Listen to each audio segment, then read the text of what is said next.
Vous êtes tous la bienvenue. Nous allons, notre thème du jour c'est la Pâque. C'est Pâques tout simplement, Pâques.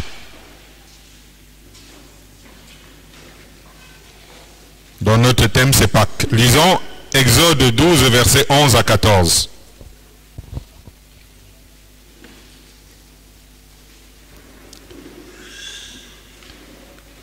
Exode 12, 11 à 14.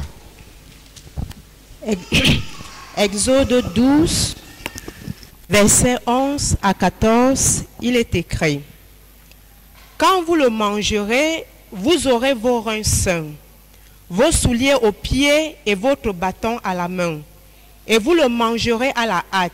C'est la Pâque de l'Éternel. Cette nuit-là, je passerai dans le pays d'Égypte, et je frapperai tous les premiers-nés du pays d'Égypte, depuis les hommes jusqu'aux animaux, et j'exercerai des jugements contre tous les dieux de l'Égypte. Je suis l'Éternel. Le sang vous servira de siège sur les maisons où vous serez. Je verrai le sang et je passerai par-dessus vous, et il n'y aura point de plaie qui vous détruise quand je frapperai le pays d'Égypte. Vous conserverez le souvenir de ce jour et vous le célébrerez par une fête en l'honneur de l'Éternel. Vous le célébrerez comme une loi perpétuelle pour vos descendants. Amen. Gloire à Dieu. Voilà, vous avez suivi ce passage.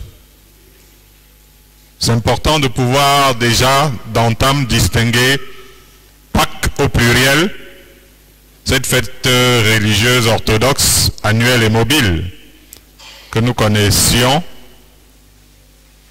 qui commémore la résurrection du Christ et qui se déroule un dimanche de l'année. Parfois c'est en mars, parfois c'est en avril, etc., etc. Ne pas confondre avec la Pâque au singulier, la Pâque juive, qui est l'agneau immolé pour célébrer la fête qui commémore la sortie d'Égypte du peuple hébreu et qui se tient tous les deuxièmes sabbats du premier mois du calendrier juif, forcément un samedi. Vous voyez déjà qu'il y a des petites distinctions là. De l'hébreu donc, Pâques c'est Pessa, c'est-à-dire P-E-2-S-A, accent aigu, H en hébreu, et puis en grec c'est Pasna, P-A-S-K-N-A, et Pâques signifie sauter et passer. En anglais, vous le savez bien, c'est Passover, qui veut dire passer outre ou passer par-dessus. En anglais, il n'y a pas de ressemblance d'ailleurs dans la prononciation. La Pâque biblique est prononcée Passover, tandis que Pâques au pluriel orthodoxe est prononcée Easter. N'est-ce pas? Donc ça veut dire que pour les Anglais, il n'y a pas de confusion. C'est en français qu'on prononce de la même manière et du coup, il y a comme une confusion. Il avait été question pour les Hébreux de sacrifier un agneau sans tache et d'en asperger le sang sur le linteau de leur porte, en sorte que l'ange destructeur viendrait sur le pays d'Égypte faire mourir tous les premiers-nés, et la présence du sang sur les portes lui donne de passer outre et d'épargner les fils de Jacob. C'était ça la recommandation. Certains d'entre vous ont dû voir Exode de Cécile B. de Maille, où il y a cette image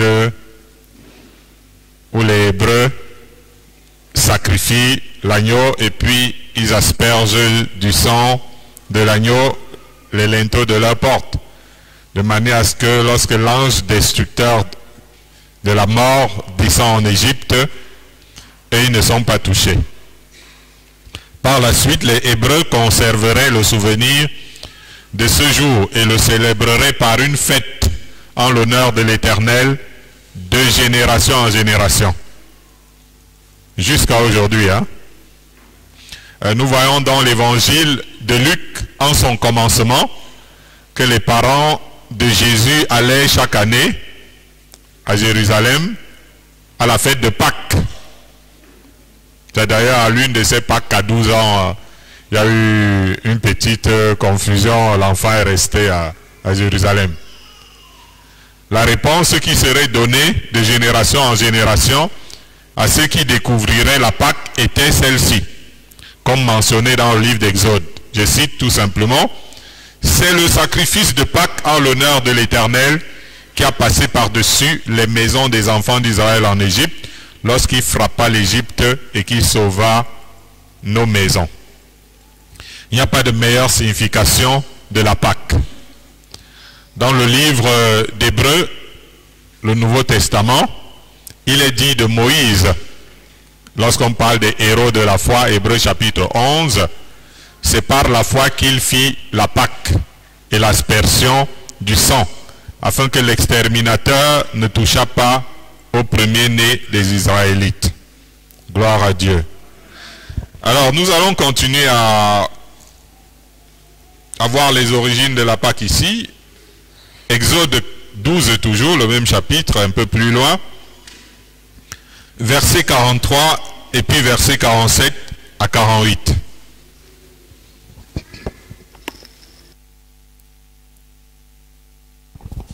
Exode 12, 43. L'Éternel dit à Moïse et à Aaron: voici une ordonnance au sujet de la Pâque. Aucun étranger n'en mangera. Toute l'assemblée d'Israël fera la Pâque. Si un étranger en séjour chez toi veut faire la Pâque de l'Éternel, tout mâle de sa maison devra être circoncis. Alors il s'approchera pour la faire et il sera comme l'indigène. Mais aucun nez circoncis n'en mangera. Amen. Gloire à Dieu. Maintenant, la loi régissait la Pâque. Les étrangers, entendus païens ou non judaïques, n'y avaient pas part.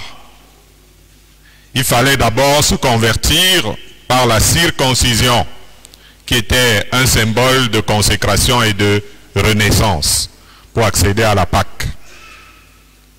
Ce n'était donc pas une fête mondaine. Il fallait se consacrer pour participer. C'était d'ailleurs, tout au long de la Bible, un fort moment de repentance, parce qu'il fallait se sanctifier pour célébrer la Pâque. Cependant, la Pâque était obligatoire, parce que il fallait donc, pour tous les convertis, la pratiquer. Je ne sais pas si vous comprenez, c'était obligatoire. Il est écrit que si celui qui est pur s'abstient de célébrer la Pâque, celui-là sera retranché de son peuple, parce qu'il n'a pas présenté l'offrande de l'Éternel au temps fixé. Cet homme-là portera la peine de son péché. Ça veut dire que quand le temps de la Pâque arrivait, premier mois de l'année hébraïque, le 14e jour, le samedi, tous ceux qui ne célébraient pas cette Pâque étaient en quelque sorte conservaient leur péché. Leur péché ne serait pas effacé. Autrement, cette commémoration ôtait aussi les péchés des convertis qui s'y soustrayaient. En ce qui concerne la Pâque, il y avait une loi pour l'étranger comme pour l'indigène, la même loi. Dans les chroniques des rois d'Israël, il y a eu une Pâque où le peuple ne s'était pas sanctifié. Vous voyez, ça veut dire que le temps de Pâques était arrivé, l'année a commencé, et ils ont oublié de se sanctifier, et Dieu a décidé de frapper le peuple. Et Ézéchias a dû prier instamment pour Israël. Et Dieu a exaucé le roi et il a pardonné au peuple. Parce que Pâques était arrivé et le peuple ne s'était pas préparé, ne s'était pas sanctifié, etc. L'ordonnance pascale était sans équivoque: immoler la Pâque sanctifiez-vous et préparez-la pour vos frères en vous conformant à la parole de l'Éternel prononcée par Moïse. Là, j'ai cité la Bible. La Pâque était quelque chose de plus sérieux que ce qu'on voit se produire une fois l'an du côté des chrétiens orthodoxes d'aujourd'hui. Gloire à Dieu. Alors, lisons Nombre 33, verset 3. Nombre 33, verset 3.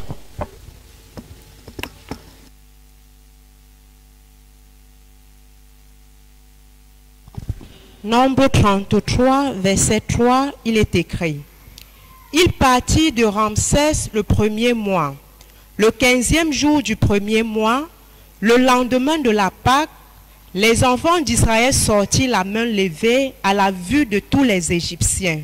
Amen. Amen.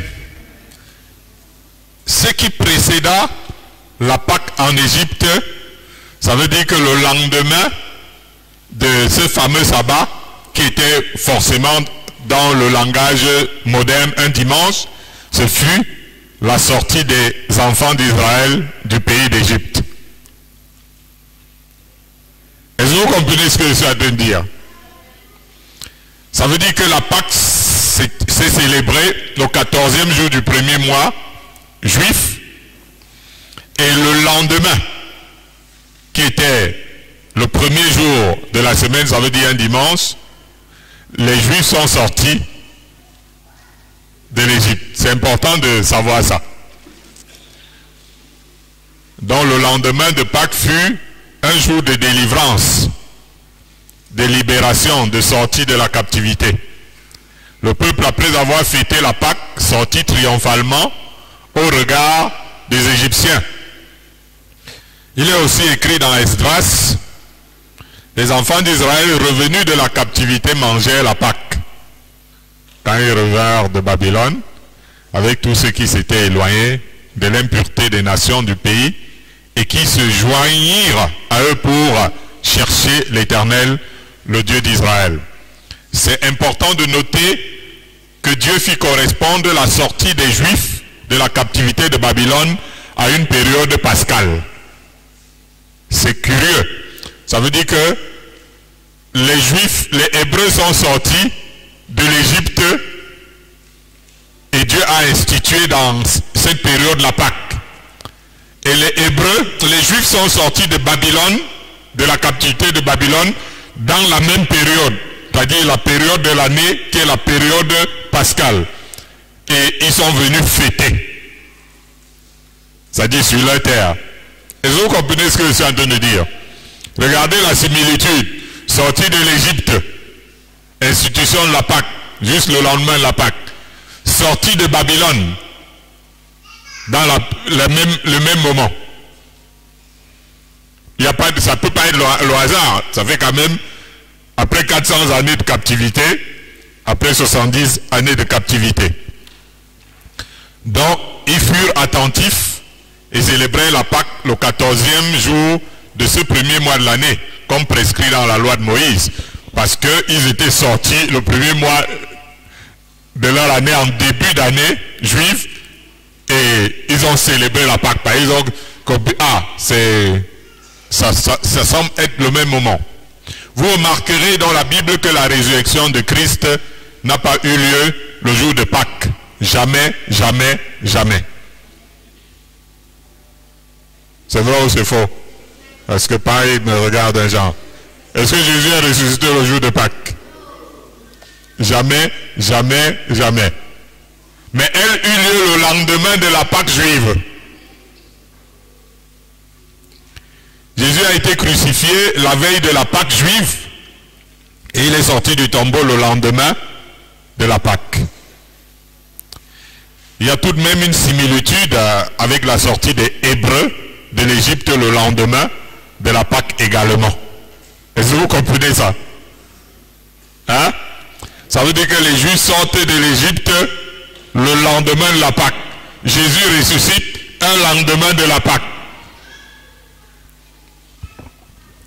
Ce n'est pas le fait du hasard. C'est pourquoi, comme on assimile la Pâque à la sortie des Hébreux d'Égypte, on peut facilement l'assimiler à la sortie de Christ du séjour des morts. Même si l'on retient qu'à chaque fois ce fut un lendemain de Pâques. Gloire à Dieu. Je suis sûr que au lendemain de ce Pâques, il y aura quelque chose qui va se passer. Matthieu 26, verset 2.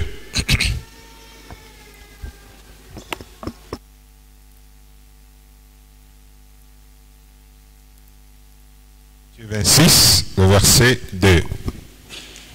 Matthieu 26, verset 2. Vous savez que la Pâque a lieu dans 2 jours et que le Fils de l'homme sera livré pour être crucifié. Amen. Amen. C'est Jésus qui parle ici. Vous savez que la Pâque a lieu dans 2 jours et que le Fils de l'homme sera livré pour être crucifié. Au sujet de la Pâque, quand nous lisons dans l'Ancien Testament, il est écrit, toujours dans Exode, nous ne pouvons pas lire tout le chapitre, ce sera un agneau sans défaut, mâle, âgé d'1 an. Vous pourrez prendre un agneau ou un chevreau. Vous le regarderez jusqu'au 14e jour de ce mois. Et toute l'assemblée d'Israël l'immolera entre les 2 soirs. Vous savez que la Pâque a lieu dans 2 jours et que le Fils de l'homme sera livré pour être crucifié. Il est écrit, en outre, Moïse appela tous les anciens d'Israël et leur dit, allez prendre du bétail pour vos familles et immoler la Pâque. Jésus attire l'attention des siens plus hauts à l'époque de Pâques pour éveiller leur intelligence. Il leur parle en parabole d'un sacrifice particulier qui aura lieu en cette Pâque. Vous savez que la Pâque a lieu dans 2 jours et que le Fils de l'homme va être crucifié. La Pâque a lieu dans 2 jours et le Fils de l'homme sera livré pour être crucifié. Pendant que Jésus est en train de parler ainsi, il y a non loin de là quelque chose qui s'accorde avec ses propos et que Marc exprime ainsi. La fête de Pâques et des pains sans levain devait avoir lieu 2 jours après. Les principaux sacrificateurs et les scribes cherchaient les moyens d'arrêter Jésus par ruse et de le faire mourir. Nous voyons ici Matthieu qui dit, Jésus qui parle dans Matthieu, vous savez que la Pâque a lieu dans 2 jours et que le Fils de l'homme sera livré pour être crucifié. Et Marc dit, la fête de Pâques et des pains sans levain devait avoir lieu 2 jours après. Les principaux sacrificateurs et les scribes cherchaient les moyens d'arrêter Jésus et de le faire mourir. Vous voyez, il y a une concordance. Jésus avec ses disciples, il parle de ce qui doit se passer dans 2 jours. Et au même moment, il y a une réunion qui est en train de se passer au loin.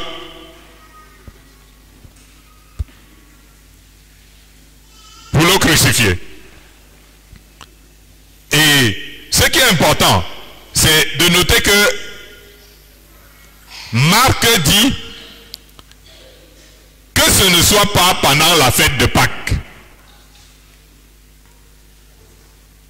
Donc, comme la Pâque avait lieu dans 2 jours, il ne voulait pas que ça se passe le jour de Pâques.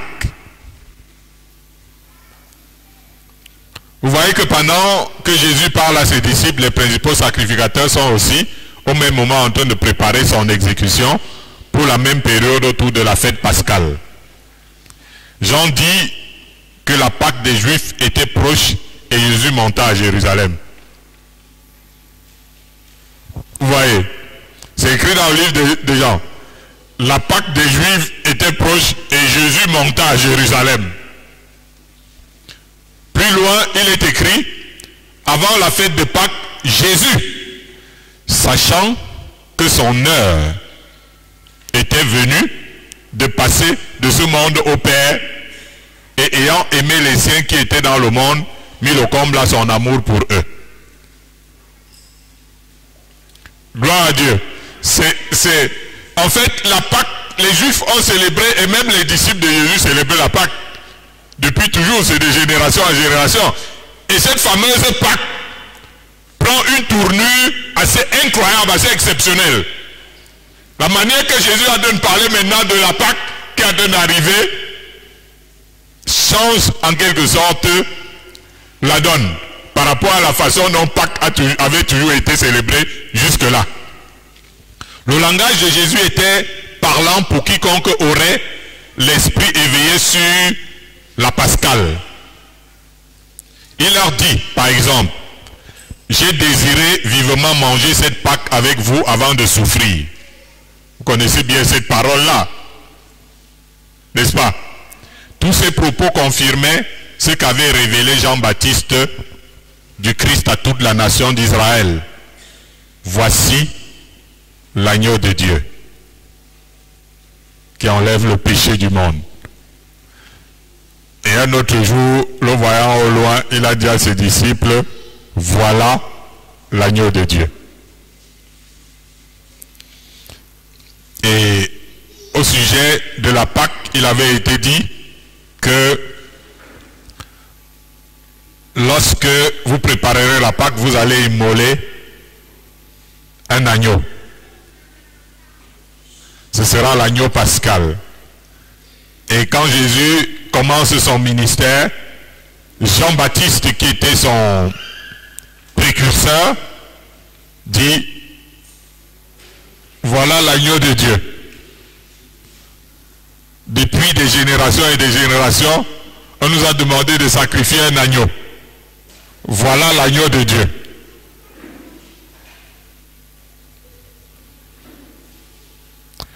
Gloire à Dieu. Lisons Luc 22, verset 1.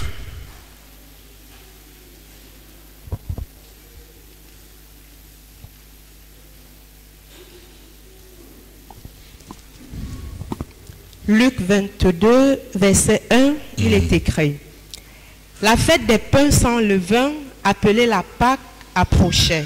Amen. Amen. La fête des pains sans levain, appelée la Pâque, approchait. En fait, c'était lié au sacrifice de l'agneau pascal dès le début. Quand vous lisez dans le livre d'Exode au chapitre 12, il y avait la fête des pains sans levain qui était liée au sacrifice de l'agneau pascal.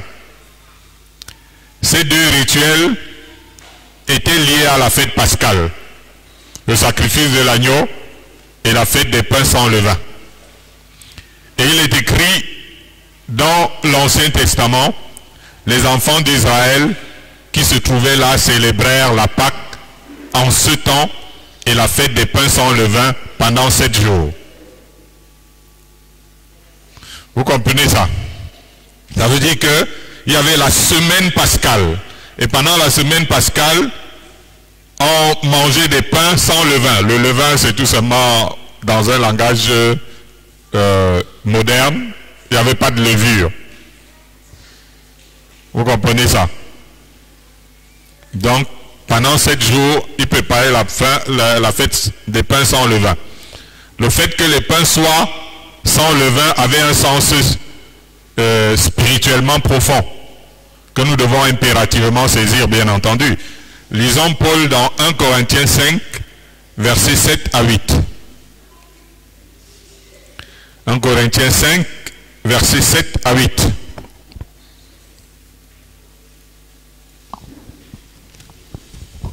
« 1 Corinthiens 5, 7 à 8. Faites disparaître le vieux levain, afin que vous soyez une Pâque nouvelle, puisque vous êtes sans levain, car Christ, notre Pâque, a été immolé. Célébrons donc la fête, non avec du vieux levain, non avec un levain de malice et de méchanceté, mais avec les pains sans levain de la pureté et de la vérité. Amen. Amen. Vous voyez que dans ce passage, l'apôtre Paul va donner une signification claire du levain. Il y a plusieurs types de levain. Jésus va le premier il va être le premier à recommander à ses disciples de se garder avec soin du levain des pharisiens. Alors que ces derniers voulaient comprendre ce que cela voulait dire, il répond ouvertement de se garder des enseignements des pharisiens et des sadducéens. Il faut préciser qu'il s'agissait de théologiens et de philosophes. Or, Jésus recommande aussi de se garder de leurs enseignements. Il ne faut donc pas confondre l'évangile avec la théologie, ni l'évangile avec la philosophie, qui est la sagesse de ce monde. Les faux enseignements et les fausses doctrines constituent autant de levains qui peuvent nous perdre. Paul va soulever aussi ce terme dans un contexte où il s'offusque contre l'impudicité dans la communauté de Corinthe. Dans cette communion pascale, Christ constitue l'agneau immolé et nous, les pains, mais appelés à être sans levain. Gloire à Dieu. Aussi devons-nous nous débarrasser en même temps des fausses doctrines, de l'impudicité, en outre du levain de malice et de méchanceté. Vous voyez, les deux repas étaient liés. Le pain sans levain consommé avec l'agneau immolé.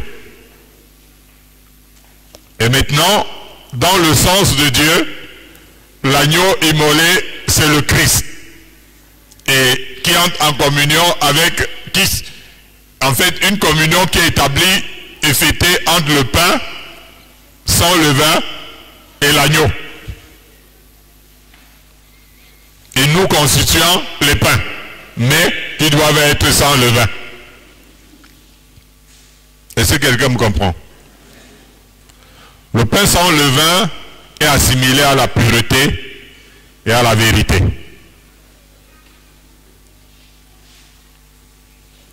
Il est écrit dans l'évangile de Jean, la Pâque des Juifs était proche et beaucoup de gens du pays montèrent à Jérusalem avant la Pâque pour se purifier.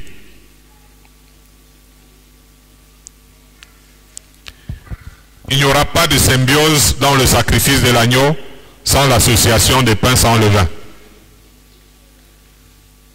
Vu sous cet angle, la Pâque ne saurait se cantonner à une période de l'année. Mais elle se doit d'être permanente. Parce que le Fils de Dieu s'est sacrifié une fois pour toutes. Et nous devons marcher tous les jours avec lui dans la pureté et la vérité. Est-ce que quelqu'un suit? Vous avez sans doute remarqué que quand on venait à l'église, on n'est pas en train de prêcher en criant, en sautant partout, en allant dans toute la salle.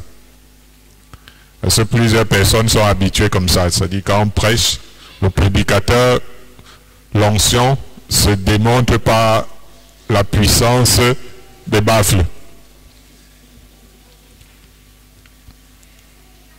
Ça fait donc que quand tu arrives, tu dis, mais c'est comment? La Bible dit, ce n'est ni par la force, ni par la puissance, c'est par mon esprit. Alors c'est très important d'être convaincu que vous ne pouvez pas être impacté par la chair, mais que vous êtes impacté par l'Esprit de Dieu. Donc ce n'est pas mes mouvements qui doivent vous impacter, c'est l'Esprit.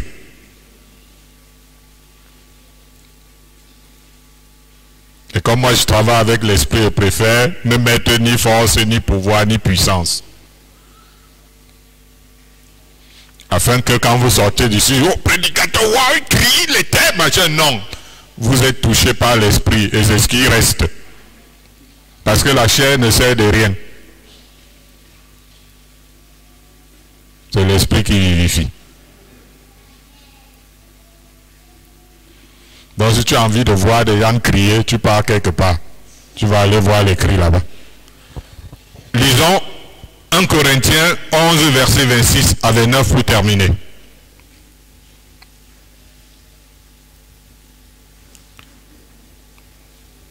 « 1 Corinthiens 11, 26 à 29. »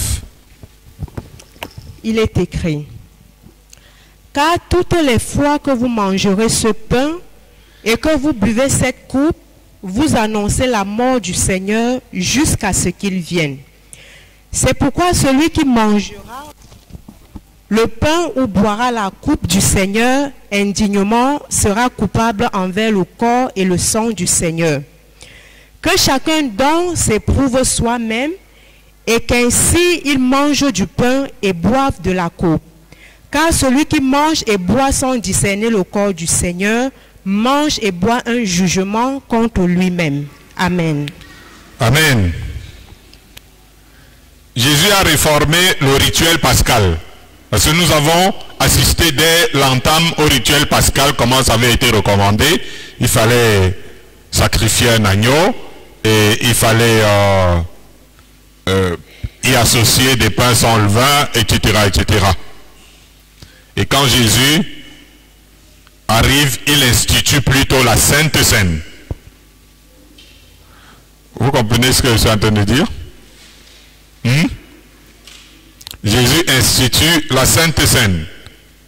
En lieu et place de la chair de l'agneau immolé chaque année et de son sang versé, il a représenté le pain sans levain et le vin. Le pain sans levain est resté. Mais le vin va représenter le sang.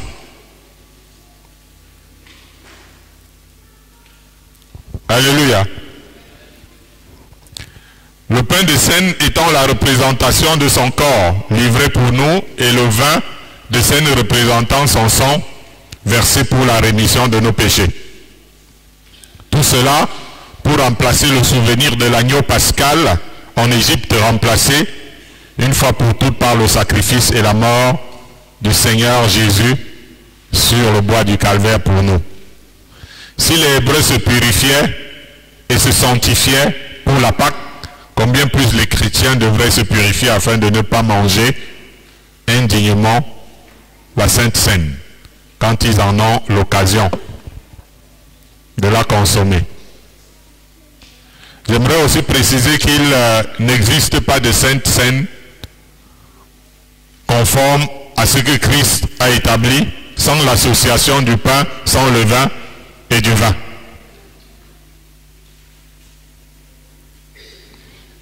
Alléluia. Il n'existe pas de Sainte Seine conforme à ce que Christ a établi sans l'association du pain, sans le vin et du vin. Si le pain est levé, ça veut dire qu'il y a la levure dedans, c'est bafouer l'institution de la scène. Si à la place du vin, c'est le foliré, c'est bafouer l'institution de la scène. Ou la grenadine. Voilà autant de déformations. Vous ne pouvez pas être plus sage que le maître. Si la scène est pratiquée dans les normes, le Seigneur sera là.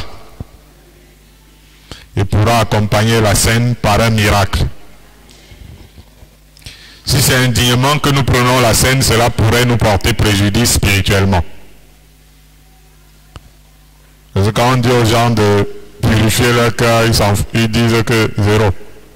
On ne peut pas laisser.